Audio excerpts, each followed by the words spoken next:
하나님 말씀은 사도행전 17장 30절에서 31절까지 말씀입니다. 사도행전 17장 30절에서 31절까지입니다. 사도행전 17장 30절에서 31절, 우리 같이 함께 30절에서 31절 함께 합독하겠습니다. 알지 못하던 시대에는 하나님이 간과하셨거니와 이제는 어디든지 사람에게 다 명하사 회개하라 하셨으니 이는 정하신 사람으로 하여금 천하를 공의로 심판할 날을 작정하시고 이에 그를 죽은 자 가운데서 다시 살리신 것으로 모든 사람에게 믿을 만한 증거를 주셨음이니라 하니라. 아멘. 지난주에는 우리가 팀 켈러의 하나님을 말하다에서 하나님의 존재에 대해서 잠시 은혜를 나누었는데, 오늘은 하나님을 말하다 책에 예수 그리스도에 대한 내용도 조금 소개해 드리겠습니다. 그 책의 십자가가 가장 확실한 증거가 바로 예수다라고 했습니다. 그러니까 가장 확실한 증거가 바로 예수다. 그래서 십자가는 기독교 신앙의 으뜸이고 예수께서 인류의 죄를 위해서 돌아가셨다는 것은 복음의 핵심입니다. 좋은 소식입니다. 너무 좋은 소식인데 어떤 사람들에게는 이 소식이 별로 좋지 않게 들려집니다. 예수님께서 죽으셔서 우리가 죄인임에도 불구하고 용서함을 받았다니 얼마나 좋은 소식입니까? 하지만 많은 이들이 이것을 우스꽝스럽거나 악하게 보기도 합니다. 예수님이 꼭 죽을 필요가 있습니까? 라는 질문을 하고 있는데, 하나님은 살아계신가요? 라는 질문보다 더 많이 하는 질문입니다. 사람들은 그냥 용서해주면 안 되나요? 이렇게 묻는다고 합니다. 십자가의 제물이 된다는 이야기를 들으면 마치 원시 시대의 신이랑 닮았다고 생각하기도 합니다. 하나님은 적어도 잘못을 뉘우치는 이들이라도 그냥 받아주지 못합니까? 이게 현대인들의 생각입니다. 예수님께서 왜 죽으셔야만 했습니까? 첫 번째 이유는 참다운 용서는 큰 대가를 치러야 하는 아픔이기 때문입니다. 예를 들어서 누가 여러분의 차를 빌려갔습니다. 큰 길을 나서기도 전에 문을 들이받고 펜스를 넘어뜨렸습니다. 대문과 정원 담장은 손해보험으로 보상받을 수 없습니다. 어떻게 해야 합니까? 몇 가지 방법이 있습니다. 첫째는 사고를 낸 사람에게 보상을 요구하는 것입니다. 두 번째는 그냥 용서를 해주는 것입니다. 세 번째는 둘이 피해액을 분담하는 어중간한 방식도 있습니다. 그런데 어떤 방식을 택하든지 간에 반드시 손해를 떠 안아야만 합니다. 용서해 준다고 해서 그 손해가 사라지는 것이 아닙니다. 만약 용서해 주면 주인이 그 손해를 고스란히 짊어지게 됩니다. 경제적인 피해를 이야기했는데 눈에 보이지 않는 피해도 있습니다. 행복과 기회와 자유 같은 것을 빼앗길 수도 있습니다. 우리가 이 세상에 살면서 억울한 일을 당할 때가 많은데 그것들은 가볍게 떨쳐낼 수 있는 그런 것들이 아닙니다. 마치 무거운 짐과 같이 우리의 마음을 누르고 괴롭게 만듭니다. 우리가 그리스도인들이기 때문에 사실은 용서합니다. 그런데 용서란 상대가 저지른 짓을 그대로 되갚아주지 않기로 작정한다는 뜻입니다. 그래서 용서가 결코 쉬운 것이 아닙니다. 대가를 내가 받아들인 겁니다. 그 아픔과 경제적인 손실과 그 상처를 다 내가 받아들이는 것이기 때문에 용서는 어려운 것입니다. 상처를 헤집는 아픔이 따릅니다. 죽을 것처럼 고통스러웠다라고 고백하는 사람도 있었습니다. 죄를 그냥 용서해 줄 수는 없는 것입니다. 용서란 저지른 이에게 대가를 치르게 하는 대신 자신이 떠안는 것입니다. 상대가 새롭게 달라지기를 기대하면서 사랑을 베푸는 것입니다. 그러니까 죄값을 스스로 짊어진다는 의미입니다. 성자 하나님이신 예수께서 아무에게도 고통을 주지 않고 십자가에서 온 세상의 아픔과 폭력과 악을 스스로 떠안으셨습니다. 생명의 피를 흘려서 인류를 멸망시키지 않으시면서 악을 파멸시킬 길을 여신 것입니다. 그러니까 예수님께서 로마 군사들을 다 죽이고 왕이 되셨다면 그 죽임을 당하는 또 사람들이 생기게 됩니다. 그래서 아무도 주님께서 해하지 않으시면서 스스로 십자가에서 죽으셔서 갚아야 할 빚을 갚은 것입니다. 하나님이 손수 그 값을 치르셨습니다. 받아야 할 형벌을 대신 받으신 것입니다. 두 번째 이유는 참다운 사랑은 인격적인 교환입니다. 1990년대쯤에 미국 어느 개신교단에서 개최한 신학 컨퍼런스에서 한 강사가 목소리를 높여 주장했다고 합니다. 대소개교리는 전혀 필요치 않다고 생각합니다. 십자가에 달려 피를 뚝뚝 흘리는 인간이든지 초월적인 존재가 반드시 있어야 한다고 보지 않습니다. 그러니까 예수님의 십자가가 필요치 않다라고 주장한 것입니다. 그러나 십자가를 제거하면 하나님의 사랑도 제거가 됩니다. 삶을 나누는 참다운 사랑은 예외 없이 서로 교환이 일어납니다. 만약 정서적으로 힘든 사람과 여러분이 만난다고 한번 생각해 보십시오. 그 사람을 만나서 그 사람의 이야기를 들어주고 함께 울어주고 이렇게 함께 있으면 그 사람은 점점 안정감을 찾게 되는데 도와주는 사람은 힘이 들게 됩니다. 정서적으로 고갈이 되어 갑니다. 상대방을 안정시켜 주기 위해서 기꺼이 그 희생을 감수하는 것입니다. 자녀들을 키워보신 분들은 잘 아실 겁니다. 아이들은 철저하게 의존적입니다. 부모가 스스로의 삶을 포기하면서 자녀들과 함께 있어 주어야 합니다. 아이들을 먹고 자라는 데만 도와준다면 아이들은 결코 독립적으로 건강한 생활을 할 수 없습니다. 아이들은 몸만 크게 됩니다. 정서적으로 불안해하고 무언가에 의존적인 아이로 성장하게 됩니다. 부모가 자신의 시간과 물질과 이런 것을 다 희생하면서 아이들과 놀아주고 함께 있을 때 그 아이들이 정서적으로 건강하게 자라게 됩니다. 심각하게 어려운 가운데 있는 사람들을 도우려면 대속적인 희생이 필요합니다. 존 스토트가 이렇게 말했습니다. 인간 스스로 하나님을 대신하는 것이 죄의 본질이라면 하나님이 친히 우리를 대신하는 것이 구원의 본질이다. 그러니까 우리가 하나님 자리에 앉아서 우리 스스로 우리의 뜻대로 행하는 것, 그것이 죄의 본질이라면 하나님이 친히 우리를 대신하는 것, 우리가 십자가에 달려서 죽어야 하는, 우리가 죽어야 하는 그런 죄인인데 하나님이 우리를 대신해서 그 자리에 대신하는 것, 그것이 구원의 본질이라는 것입니다. 그러니까 십자가를 주님께서 지시고 또 하나님께서 예수 그리스도를 십자가에 지도록 하셨는데 그것은 해결해야 할 빚이 있었기 때문입니다. 그냥 해결이 안 되고 이 빚을 청산해야 되는데 예수께서 십자가를 지신 것입니다. 그리고 두 번째는 사랑하시기 때문에, 우리를 사랑하시기 때문에 우리 대신에 그 십자가를 지신 것입니다. 오늘 본문의 아덴 사람들은 우상이나 철학사상을 하나님으로 섬기고 살았습니다. 실상은 자신들의 욕심이 반영이 돼서 우상을 만들어서 섬기는 것입니다. 그대로 살아가다가는 이 사람들은 다 영원한 형벌인 지옥에 떨어지게 됩니다. 그래서 바울은 아덴 사람들에게 복음을 전했습니다. 30절 말씀입니다. 오늘 본문 30절. 알지 못하던 시대에는 하나님이 간과하셨거니와 이제는 어디든지 사람에게 다 명하사 회개하라 하셨으니. 알지 못했던 시대는 예수께서 오시기 이전입니다. 하나님께서 구세주를 이 땅에 보내주시기 이전입니다. 하나님께서 사람들로 하여금 자연과 역사를 통해서 하나님을 알 수 있도록 해주셨습니다. 이 자연을 통해서 또 우리 역사를 통해서 하나님께서 그 실마리들을 주신 것입니다. 그래서 하나님을 알 수 있도록 해주셨는데 그리스도께서 이 땅에 오시기 전에는 하나님을 잘 모르고 우상을 섬기기도 했는데 그 죄들에 대해서 간과하셨다. 심판을 즉시 하지 않으셨다는 것입니다. 이방인의 죄를 보고서도 하나님의 자비하심으로 심판을 내리지 않고 유보하셨습니다. 그리고 하나님의 의가 그리스도를 통해서 드러났습니다. 이제는 그리스도께서 오셨기 때문에 그 소식을 듣는 자들은 그 죄를 간과할 여지가 없어졌습니다. 예수 그리스도를 믿고 회개해야만 구원을 받을 수 있습니다. 지금 바울은 아덴에서 설교합니다. 이 아덴은 아테네입니다. 우상들이 많고 철학사상이 많았습니다. 사람들은 무엇이 진리인지 모르고 자기의 입맛대로 우상을 만들고 우상을 섬기거나 철학에 빠져 있었습니다. 그래도 심판이 내리지 않으니까 잘못된 줄 몰랐습니다. 그런 상황에서 바울은 이제 그리스도를 증거합니다. 사람들은 왜 예수를 믿어야 하냐고 질문할 것입니다. 유대인으로 오신 예수를 우리가 왜 믿어야 합니까? 아덴 사람들에게는 그리스 신화에 나오는 신들이 더 친숙하고 더 그들에게는 다가올 것입니다. 유대인의 그 예수를 왜 믿어야 하는지 질문하는 겁니다.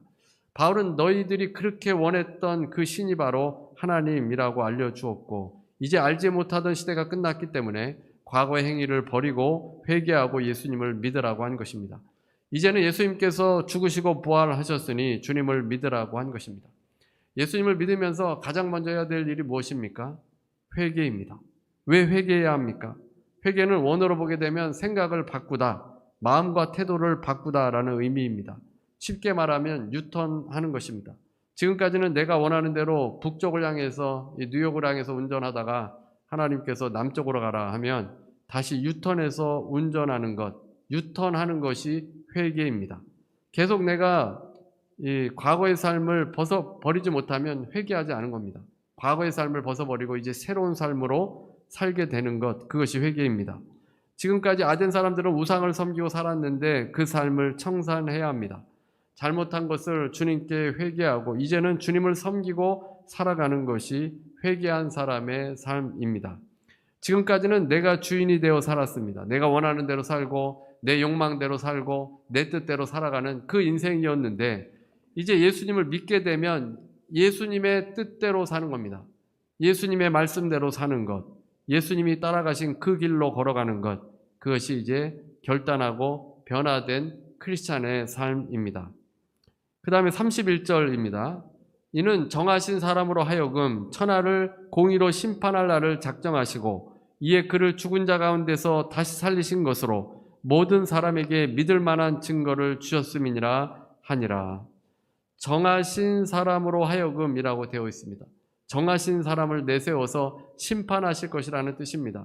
하나님께서는 인간의 죄에 대해서 심판하시는데 그 심판을 집행하는 분이 바로 하나님이 정하신 사람 예수 그리스도이시라는 겁니다. 사도행전 10장 42절에 베드로가 백부장 고넬료에게 말씀을 전했습니다. 사도행전 10장 42절 말씀입니다. 우리에게 명하사 백성에게 전도하되 하나님이 살아있는 자와 죽은 자의 재판장으로 정하신 자가 곧 이 사람인 것을 증언하게 하셨고, 하나님이 살아있는 자와 죽은 자의 재판장으로 정하신 자가 곧 이 사람인 것을 증언하게 하셨고, 하나님께서 산 자와 죽은 자를 이제 재판하는데 그 재판장으로 세우신 자가 예수 그리스도이시라는 겁니다. 예수님이 재판장이라는 것입니다.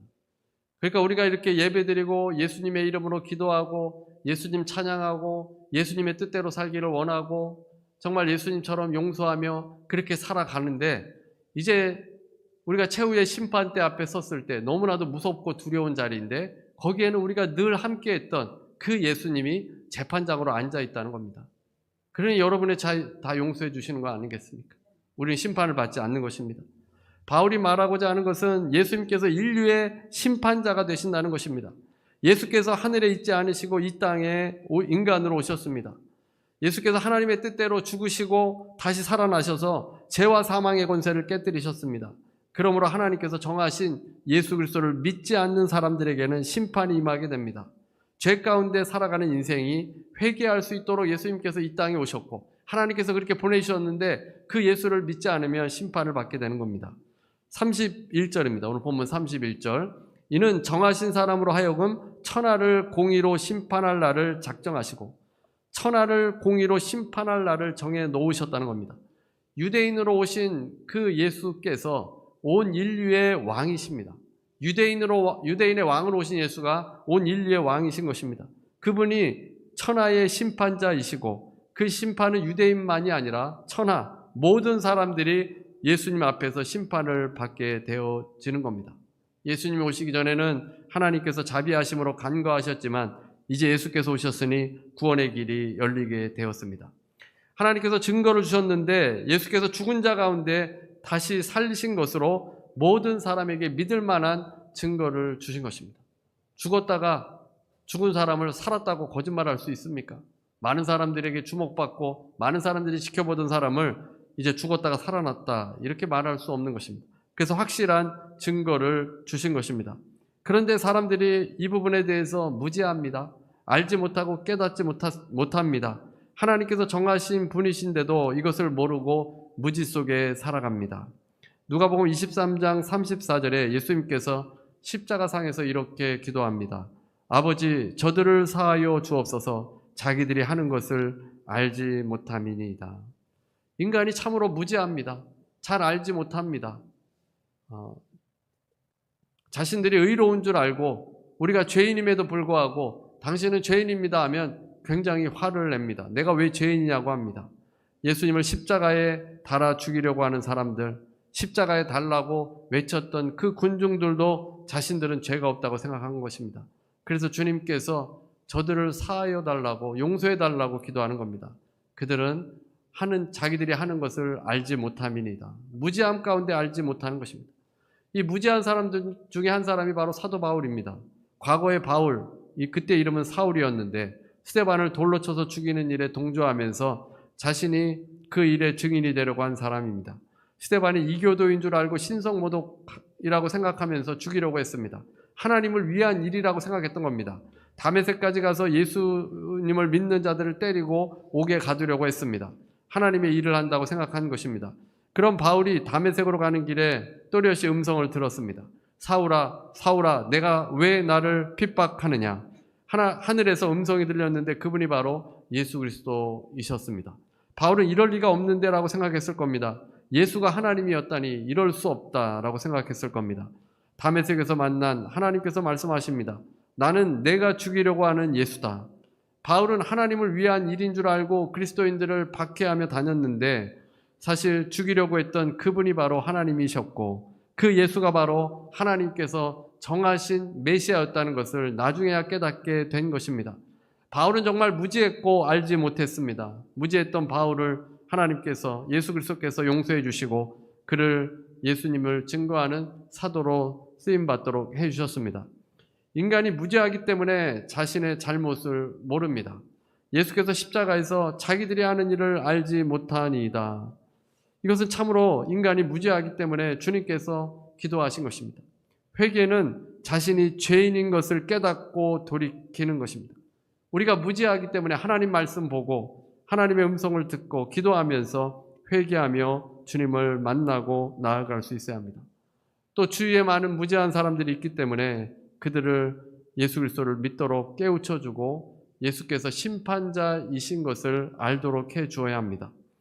이번에 김동수 교수님이 오셔서 지난 주일 오후 집회 때 많은 은혜를 받았습니다. 목사님이 오실 때 또 책을 많이 가져오셔서 책을 주시고 가셨는데 그 중에 한 권이 요한복음에 관한 책이었습니다. 원래 요한복음 학자이기 때문에 요한복음에는 좋은 내용들이 많이 있습니다. 그 책 내용 중에 홈 스위트 홈이라는 챕터가 있습니다. 영화 제목이라고 합니다. 남자가 직장을 다니면서 모욕도 참고 견디는데 그 이유가 홈 스위트 홈, 이 스위트 홈을 꿈꾸기 때문입니다. 여자도 결혼 후에 잘 나가던 직장을 그만두고 자녀들을 돌보는 가사 일을 하는데 그 여인도 스위트 홈을 꿈꾸기 때문입니다. 그런데 가정에서 아빠를 외면하고 아빠가 돈 버는 것을 당연하게 여깁니다. 엄마는 자식을 좋은 대학에 보내려고 하는 사람으로 치부합니다. 스위트홈의 꿈은 사라지고 각자 자기가 원하는 대로 살아갑니다. 서로 원망하고 불평하고 자기 뜻대로 바꾸려고 합니다. 자신이 변화되어서 스위트홈을 만들어야 되는데 인간의 죄성이 가정을 무너뜨립니다. 하나님께서 원래 홈 스위트홈을 만들려고 한 것입니다. 만물을 창조하시고 마지막에 하나님의 형상을 따라 우리 인간을 만드셨습니다. 우주 최대의 사건은 창조 사건입니다. 하나님께서 아무것도 없는 이 세상에 이제 이 세상을 창조하셨습니다. 인간 영역밖의 일 아닙니까? 그래서 성경을 가장 먼저 피면 태초에 하나님이 천지를 창조하시니라. 태초에 하나님이, 태초를 우리가 알 수 없고 하나님도 알 수 없고 창조도 알 수 없고 땅과 하늘도 다 알 수 없습니다. 오직 신의 영역입니다. 하나님께서 창조하신 그 이 세상, 하나님이 정말 스위트홈을 만들려고 이 세상을 창조하신 것입니다. 그러나 이제 죄가 들어와서 이 세상이 하나님으로부터 멀어지게 되었습니다.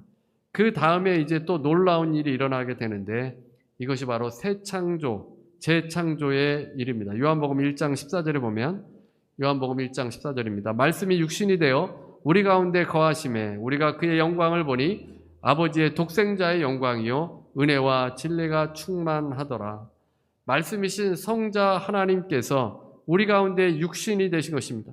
새 창조가 일어났습니다. 무죄한 인생들을 위해서 이 땅에 직접 오신 것입니다.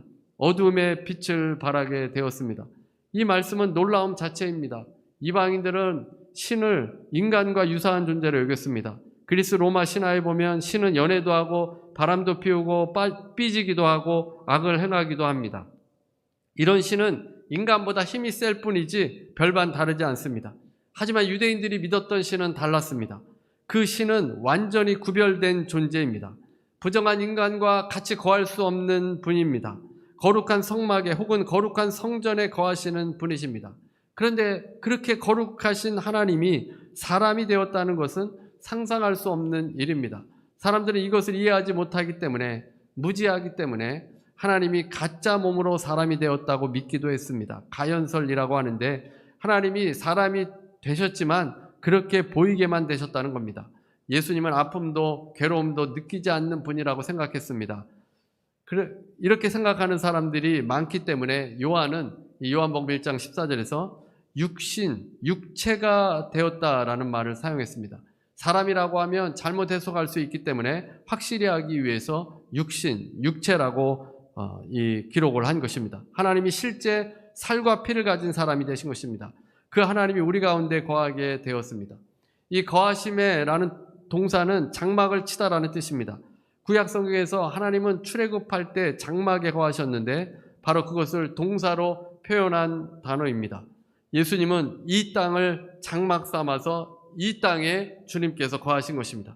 구약에서는 하나님께서 특별한 장막이나 성전 건물에 거하셨다면 이제 예수님께서 사람이 되셔서 이 세상 자체가 장막이 되었습니다. 예수님은 어디에나 이 세상 어디에나 계신 것입니다. 구약 때는 아무나 장막에 하나님을 만날 수 있었던 것이 아닙니다. 처음 장막이 만들어졌을 때는 오직 모세만 장막에 들어갈 수 있었고 사람들은 멀리 구경만 해야 합니다. 만약 가까이 갔다가 죽임을 당할 수 있습니다. 그러나 이제 예수님은 이 땅에 오셨기 때문에 모든 사람이 볼 수 있고 대화할 수 있게 세상을 장막 삼아서 거하신 것입니다. 참으로 놀라운 사건입니다. 그 다음에 우리가 그의 영광을 본다라고 되어 있는데 여기서 영광은 히브리어로 쉐키나입니다. 이 쉐키나는 하나님께만 쓰는 단어입니다. 따라서 이 단어를 예수님께 썼다는 것은 예수님이 신이라는 것입니다. 모세는 하나님의 영광을 보고 싶어서 영광을 보여달라고 했습니다. 이때 하나님께서 주신 답변은 내 얼굴은 보지 못한다고 했습니다. 나를 보고 살 자가 없다고 하셨습니다. 모세가 하나님의 영광을 체험하지만 하나님의 영광이 지나갈 때 그것을 체험하고 하나님의 얼굴은 보지 못했습니다. 예수님께서 이 땅에 성육신 하신 후에는 이 땅에 거하는 자는 누구든지 볼 수 있습니다.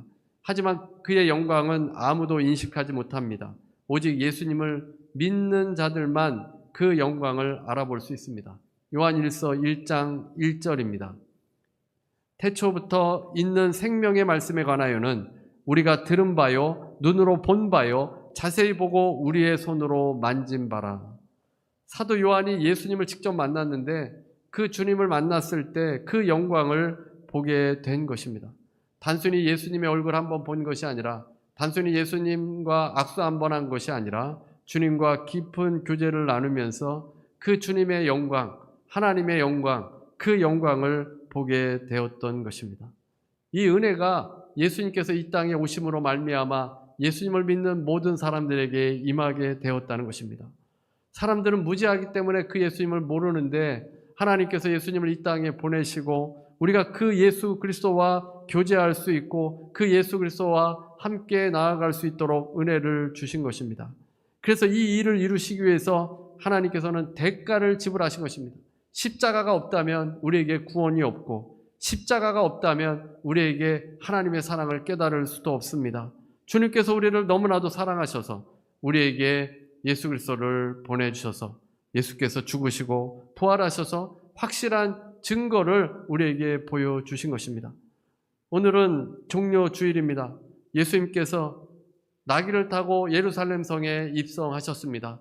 만약 그때 심판하시려고 했다면 예수님께서는 말을 타고 개선장군처럼 예루살렘에 입성하셔서 모든 인생들을 다 심판하셨을 겁니다.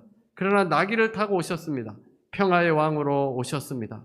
나귀를 타고 오셔서 모든 사람에게 구원을 주시기 위해 그 예루살렘에 입성하셔서 골고다에서 십자가에서 죽으시고 부활하신 것입니다. 구원을 주시기 위해서이시고 여러분을 사랑하시기 위해서입니다.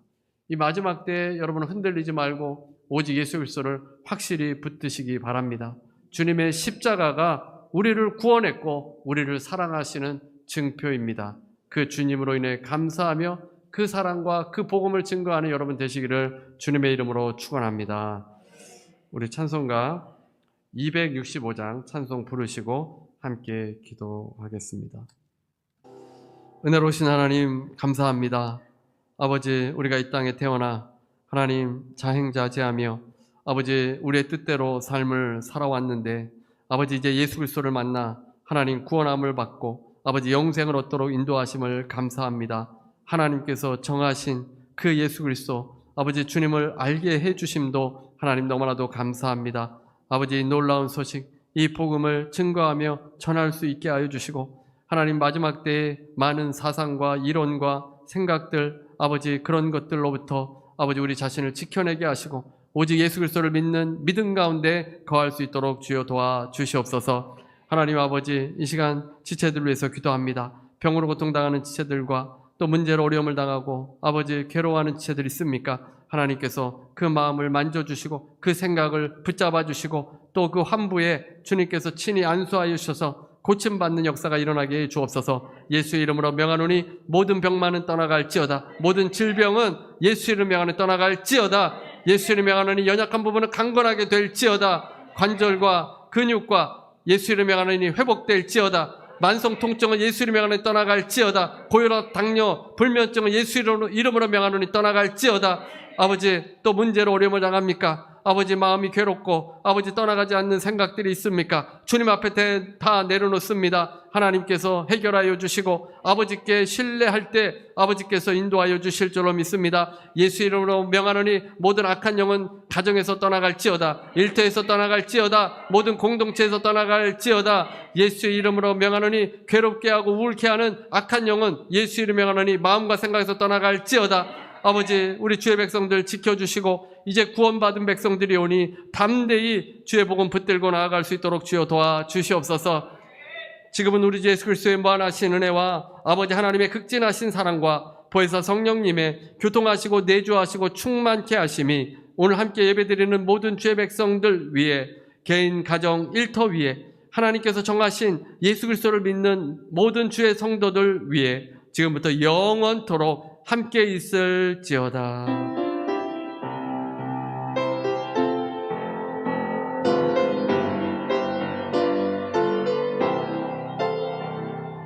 하나님께 감사의 박수 드리시겠습니다.